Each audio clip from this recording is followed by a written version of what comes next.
आज हम 12वीं गणित में पढ़ेंगे प्रश्नावली 11B का पॉइंट नंबर 2। ठीक है, इससे संबंधित प्रश्न जो है फॉर्मूला जो मैंने कल बता दिया था, आज हम प्रश्नों के बारे में पढ़ेंगे। ठीक है, जैसे कि पहला प्रश्न है, दो समतल दिए गए हैं, उनके बीच का कोण ज्ञात कीजिए। ठीक है, तो यहाँ पे लिखेंगे गिवन बाई पहला समतल क्या है 2x minus 3y plus 4z बराबर में है 1। ये पहला समतल हो गया। उसके बाद दूसरा समतल है -x प्लस y प्लस उसके बाद है 0z लिख लेते हैं, बराबर में है 4। ये दूसरा समतल हो गया। तो दो समतलों के बीच का कोण अगर थीटा है तब उनके बीच का कोण cos थीटा का फार्मूला हमने कल देखा था। ठीक है, तो सबसे पहले लिखेंगे समतल एक पर अभिलंब के दिग अनुपात। ठीक है, समतल एक के जो अभिलंब का दिग अनुपात क्या होगा, वो होगा x, y और z के गुणांक होंगे। तो यहाँ पे a1 का मान कितना हो गया 2, b1 का मान हो गया -3 और c1 का मान हो गया 4। ठीक है, और उसी प्रकार समतल 2 पर अभिलंब के दिग अनुपात, समतल 2 पर अभिलंब के दिग अनुपात क्या होंगे, a2 का मान होगा -1, b2 का मान होगा 1 और c2 का मान होगा 0। ठीक है, समतल 1 व 2 के बीच का कोण थीटा है, तो कोण का फार्मूला क्या होगा, cos थीटा बराबर होता है a1 a2 plus b1 b2 plus c1 c2 पूरे के बटा में वर्गमूल a1 का स्क्वायर प्लस b1 का स्क्वायर प्लस c1 का स्क्वायर, और यहाँ से हो जाएगा a2 का स्क्वायर प्लस b2 का स्क्वायर प्लस c2 का स्क्वायर। ठीक है, अब इन फार्मूला में हम मान रखेंगे और बीच का कोण मिल जाएगा। a1 का मान कितना है 2, a2 का मान है -2 प्लस में b1 का मान है -3 और b2 का मान है खाली 1 बस। ठीक है, उसके बाद c1 का मान है 4 और c2 का मान है 0। ठीक है, पूरे के बट्टा में क्या हो जाएगा 2 का वर्ग धन -3 का वर्ग धन 4 का वर्ग, और यहाँ पे हो जाएगा -1 का स्क्वायर प्लस 1 का स्क्वायर प्लस 0 का स्क्वायर। तो आगे क्या हो जाएगा -2 -3 धन 0, पूरे के बट्टा में क्या हो जाएगा 4 धन 9 धन 16, और यहाँ पे कितना हो जाएगा 1 धन 0। तो बराबर में कितना मिल जाएगा, ये हो जाएगा -5 बटे में वर्गमूल कितना हो जाएगा 16 4 20 29, और यहाँ पे वर्गमूल 2। ठीक है, अब आगे क्या हो जाए, अब देखिए इसको हम क्या लिख सकते हैं, cos थीटा बराबर कितना हो गया -5। ठीक है, पूरे के बट्टा में क्या हो जाएगा 29 गुणित 2 लिख सकते हैं। ठीक है, या फिर cos थीटा बराबर -5 बटे वर्गमूल कितना हो जाएगा 29 दूनी 58, या फिर थीटा का मान हो जाएगा cos इनवर्स -5 बटे वर्गमूल 58।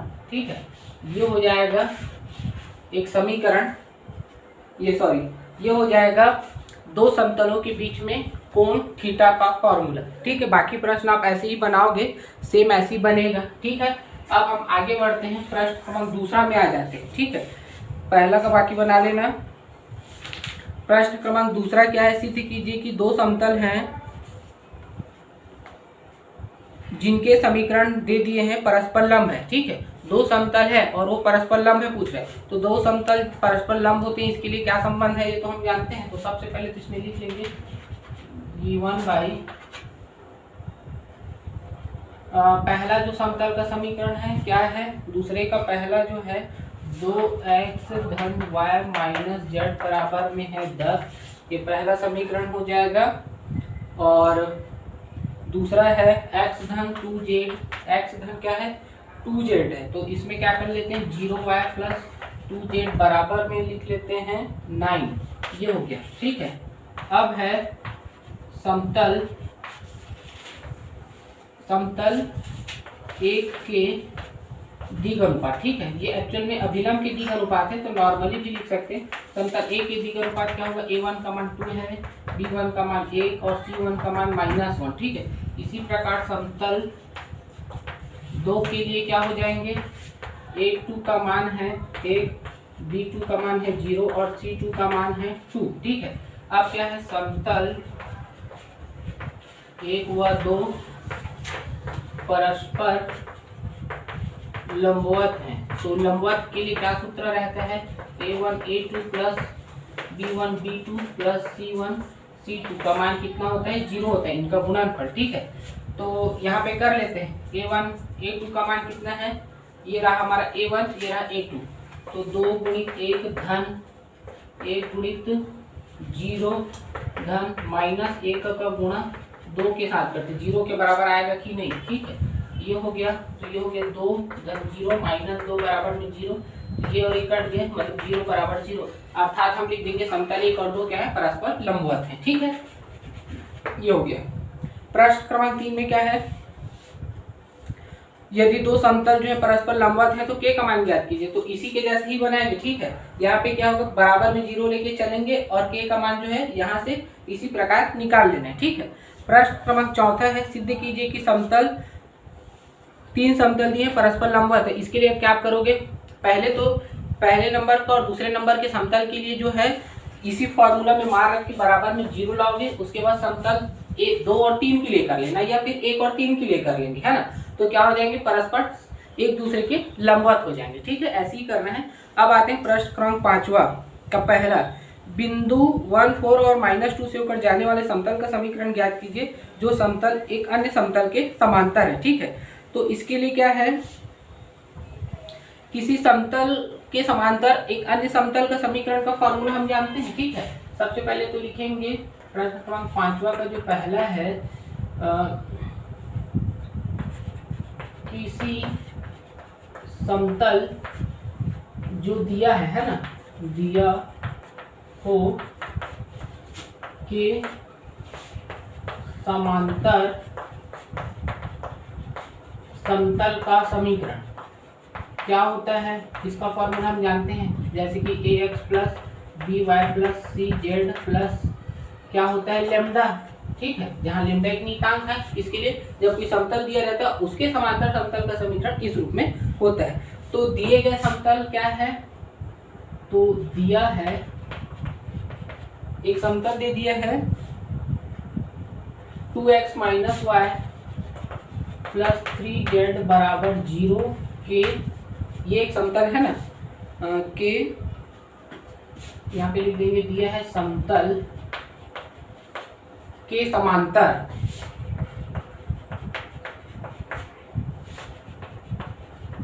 समतल का समीकरण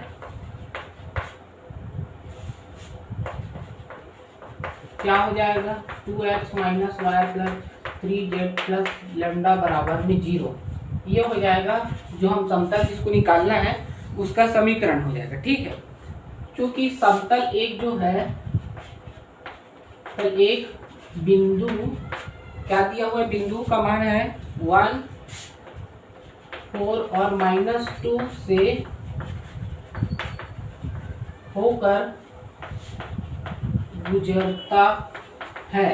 मतलब क्या करेंगे, इस समतल में x y z के जगह 1 4 और -2 रखेंगे, ठीक है। तो क्या हो जाएगा, 2 गुणित 1 धन माइनस y के जगह कितना रखेंगे 4 और 3 गुणित -2 धन लेमडा बराबर हो गया 0, ठीक है।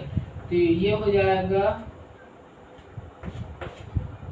2 - 4 -6 धन लेमडा बराबर में 0।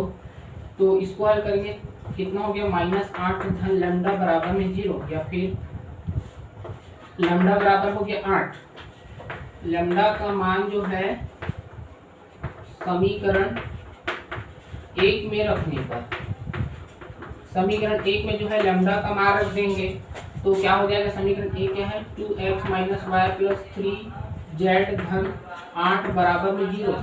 ये हो जाएगा इसका आंसर, ठीक है। बाकी प्रश्न इसी प्रकार बनाओगे। किसी एक बिंदु से ऊपर जाने वाले तथा एक समतल के समांतर किसी समतल का समीकरण के लिए ऐसे ही आपको करना है। ठीक है, आया समझ में। छठवां का पहला क्या है, उस समतल का समीकरण ज्ञात कीजिए जो दो बिंदुओं से होकर गुजरता है तथा एक समतल पर लंब है। ठीक है, तो सबसे पहले तो है इसमें क्या लिखेंगे, जो पहला बिंदु है उसके निर्देशांक लिखेंगे। पहला बिंदु है -1 1 1। ठीक है, -1 1 1 से होकर गुजरने वाले समतल का समीकरण, इसका फॉर्मूला क्या है, तो इसके लिए क्या करते हैं, a x + 1 हो जाएगा प्लस b y - 1 और c z - 1 बराबर में 0। ये हो गया उस समतल का समीकरण। ठीक है, अब क्योंकि समतल एक जो है बिंदु, दूसरा बिंदु जो है क्या है 1 - 1 और 1 से होकर गुजरता है। ठीक है, तो यहाँ पे जो 1 - 1 जो है x के जगह उन मानों को रखेंगे समतल एक में, तो क्या हो जाएगा, एक में जो है यहाँ पे 1 + 1 b -1 - 1 प्लस c 1 - 1 बराबर में 0। यहाँ पे कितना मिल जाएगा, 2a माइनस में 2b प्लस में 0c बराबर में 0। इसको हम समीकरण 2 देते हैं। ठीक है, तथा समतल एक जो है एक अन्य समतल है पर लंब है। तो कौन से समतल है भाई, पर लंब है, तो उस समतल का मान दिया हुआ है x धन 2y + 2z बराबर में है 9। इस समतल पे क्या है, लंब है। तो इस समतल के जो दिग अनुपात क्या होंगे, समतल 3 पर अभिलंब के दिग अनुपात। ठीक है, इसके जो दिग अनुपात मान लेते हैं a2 के रूप में, है ना। a2 का मान कितना दिया हुआ है 1, b2 का मान है 2 और c2 का मान है 2। ठीक है, तो ये जो समतल 3 के जो अभिलंब होंगे और समतल 1 लंब वाले की स्थिति में क्या होगा, दो समतल लंब होते हैं, तो इसके लिए क्या फार्मूला है, लंब है तो इसके लिए क्या रहता है, a1 a2 plus b1 b2 plus c1 c2 का मान 0 होता है। तो यहाँ पे अब देखिए, यहाँ पे जो है a2 b2 c2 का मान जो है इसके a b और c के साथ गुणा करेंगे, क्योंकि समतल एक के जो अभिलंब की दिक् को जगह कौन है, a b c है, a1 b1 c1 की जगह a b c है। तो यहाँ से क्या हो जाएगा, a1 की जगह a बस रखेंगे, a2 की जगह 1 प्लस b c2 के जगह b2 के जगह 2 रखेंगे प्लस c2 के जगह कितना रखेंगे 2 बराबर में 0, अर्थात a plus 2b plus 2c बराबर में 0। ये हो गया समीकरण नंबर 4। अब समीकरण नंबर 2 और समीकरण 4 से a b c का मान निकाल लेते हैं। समीकरण 2 व 4 से, ठीक है, 2 व 4 से क्या हो जाएगा, वज्र गुणनखंड कर लेते हैं ना, वज्र गुणनखंड। तो क्या हो जाएगा, a बटे माइनस b बटे और c बटे। ठीक है, a के लिए क्या होगा, देखिए यहाँ पे कितना है, ये 2 है। ठीक है, अब जो है ये रहा समीकरण और ये वाला लास्ट वाला। ठीक है, इनके मध्य a के लिए किसका गुणा करेंगे, 2 का गुणा जो है किसके साथ होगा, -2 के साथ। तो -2 × 2 और उसके बाद 0 का गुणा किसके साथ करेंगे, 2 के साथ, तो 0 × 2। ठीक है, उसके बाद इसके लिए क्या होगा, 2 का गुणा किसके साथ होगा, 2 के साथ, तो यहाँ से हो जाएगा 2 × 2। ठीक है, और उसके बाद होगा उसके बाद इसका गुणा, 1 का गुणा किसके साथ करेंगे, 0 के साथ, 1 × 0। ठीक है, यहाँ पे है माइनस, उसके बाद c के लिए क्या होगा, 2 का गुणा किसके साथ करेंगे, इस 2 के साथ, और 1 का गुणा -2 के साथ, ठीक है। तो 2 गुणित 2 माइनस में 1 का गुणा -2 के साथ, ठीक है। तो b बटे कितना हो गया -4, यहाँ पे 0, और b बटे कितना हो गया -b बटे 4, और c बटे हो जाएगा 4 धन 2, ठीक है। तो a बटे में कितना हो गया -4, ये हो गया, b बटे में -4 और c बटे में 6, ठीक है। यहाँ तक के क्लियर। अब देखिए यहाँ पे इसके बराबर में कितना मान लेते हैं k, ठीक है। तो a का मान कितना हो गया -4k, b का मान हो गया -4k और c का मान हो गया 6k, ठीक है। अब जो है abc के जो मान है, abc के मान तल या समतल 1 में रखने पर, तो तल 1 में रख देते हैं। तो यहाँ पे a की जगह कितना रखूंगा 4k, यहाँ से x+1 plus -4k y-1 6k z-1 बराबर में 0।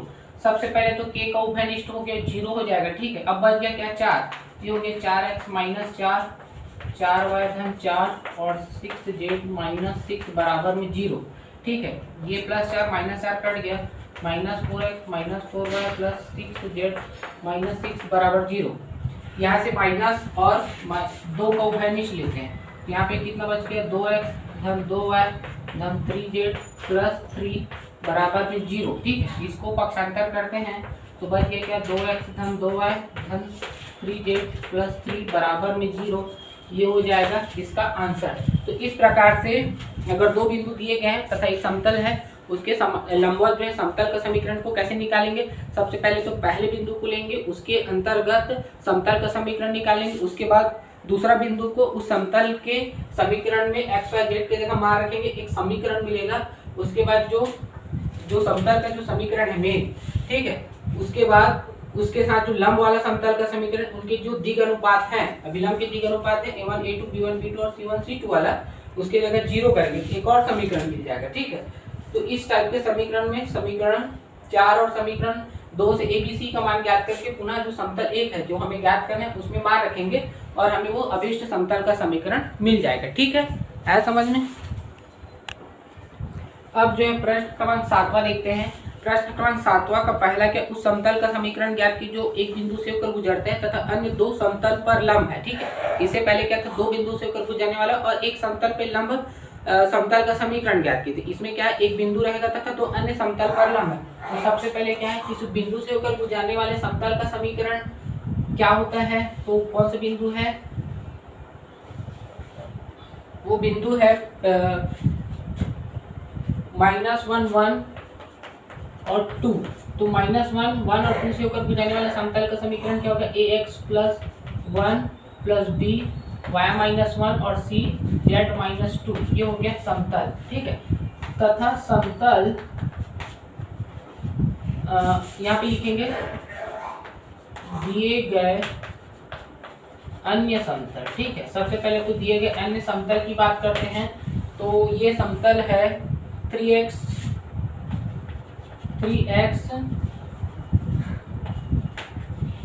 उसके बाद कितना है 2y-3z बराबर में है 1 और दूसरा है 5x माइनस में 4y प्लस z बराबर में है 5। इसको हम दूसरा और ये तीसरा नाम बांटेंगे, ठीक है। समतल एक जो है, एक समतल 2 व 3 पर क्या है लंब है। तो इनके क्या होंगे, इनके जो दिग अनुपातों का गुणनफल उनको लेके चल लेते हैं। तो समतल 2 के दिग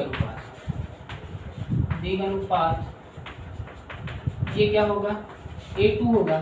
a2 का मान कितना है 3, b2 का मान है 2 और c2 का मान है -3, ठीक है। उसके बाद समतल 3 के लिए इनके जो है दिग अनुपात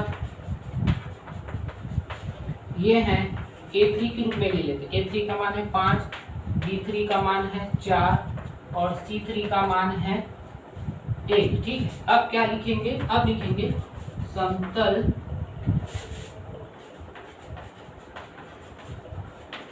1 व 2 लंब है, ठीक है। तब क्या हो जाएगा, a1 plus a2 plus b1 plus b2 plus c1 c2 वाला फार्मूला लगाएंगे। तो यहाँ से हो जाएगा a का गुणा किसके साथ करेंगे, इसके लिए 3 प्लस b की गुणा करेंगे 2 के साथ और c का गुणा करेंगे -3 के साथ बराबर में 0। ये हो जाएगा 3a plus 2b minus 3c बराबर में 0। इसको हम समीकरण नंबर देते हैं 4, ठीक है। ये हो गया। उसके बाद लिखेंगे समतल 1 व 3 लंब है, ठीक है। तब की स्थिति में क्या हो जाएगा, a का गुणा किसके साथ करेंगे, 5 के साथ, b का गुणा करेंगे 4 के साथ और c का गुणा करेंगे 1 के साथ, ठीक है। तो कितना मिलेगा 5a plus 4b plus c बराबर में 0। ये हो गया 5। अब समीकरण 4 और 5 का प्रयोग करके जो है हम ABC का मान निकाल लेते हैं, ठीक है। तो समीकरण 4 व 5 से, ठीक है, a बटे माइनस b बटे और c बटे, ठीक है। कौन सा समीकरण, इसको लेना है और एक है हमारा ये वाला समीकरण, ठीक है। तो इसके लिए एक के लिए क्या होगा, 3 का गुणा किसके साथ करेंगे, पहले जो है 1 का गुणा जो है 2 के साथ करेंगे। तो 2 गुणे 1 माइनस में उसके बाद -4 का गुणा जो है किसके साथ होगा, -3 के साथ। उसके बाद दूसरा स्थिति क्या होगा, b के लिए कौन कौन सा का गुणा करेंगे, 3 का गुणा 1 के साथ होगा और माइनस में 5 का गुणा जो है -3 के साथ, -3। उसके बाद इसका होगा 3 का गुणा जो है -4 के साथ करेंगे, -4 और माइनस में 1 का गुणा 4 के साथ, 1 का गुणा 4 के साथ, ठीक है। तो a बटे कितना मिल गया, 2, 4 दिया 12 माइनस b 3 धन 15, ठीक है, बराबर में c माइनस। तो यहाँ से देखिए अब यहाँ पे क्या क्या है, माइनस के साथ साथ किसका उभयनिष्ठ है, 2 का उभयनिष्ठ है, ठीक है। तो इसको हम क्या लिख सकते हैं, a बटा 5, यहाँ से कितना हो जाएगा b बटा 9 और यहाँ पे c बटा 11 बराबर हम k मान लेते हैं, ठीक है। यहाँ पे हमने क्या किया था, -2 का उभयनिष्ठ, ठीक है। यहाँ से -2 का उभयनिष्ठ किए थे, तब यहाँ माइनस भी गायब हो गया और 2 का भी, ठीक है। ये माइनस यहाँ के लिए हो जाएगा। अब तो a का मान कितना हो जाएगा 5k, b का मान 9k और c का मान कितना हो गया 11k। इन मानों को हम कहाँ पे रख देंगे, ABC का जो मान है समीकरण 1 में, ठीक है, 1 में रखने पर समीकरण 1 में रख देते हैं तो क्या हो जाएगा, a का मान कितना है 5k x धन 1 9k y माइनस 1 और 11k z माइनस 2, ठीक है। ये हमारा z है और ये 2 है बराबर में 0, ठीक, ये हो गया। अब यहाँ से k को तो पहले उभयनिष्ठ निकाल देंगे, 0 हो जाएगा, अंदर में गुणा करते हैं 5x धन 5 और 9y माइनस 9 और 11z माइनस 22 बराबर में 0। तो ये हो जाएगा 5x plus 9y plus 11z, कितना हो जाएगा। अब यहाँ से देखिए 9 और 22 किस में है, माइनस में, और 5 प्लस में, तो यहाँ पे -4 और 26 हो जाएगा बराबर में 0, ठीक है। ये हो जाएगा इसका आंसर, ठीक है। इस प्रकार से आपको बनाना है बाकी प्रश्न, ठीक है। बाकी कल देखते हैं।